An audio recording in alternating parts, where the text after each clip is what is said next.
రఘురామయ్య వైనాలు సీతమ్మ సూత్రాలు ఏకమవ్వాలంటే ఎన్ని యాత్రలు ఏకమవ్వాలంటే ఎన్ని యాత్రలు ఏకమైన చోట వేద మంత్రాలు ఏకమైన చోట కంచి మేసిన చేను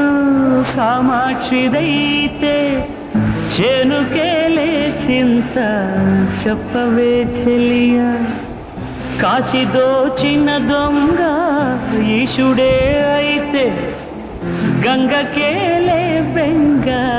తెలుపవే సఖియా సీతమ్మ అందాలు రామయ్య గోత్రాలు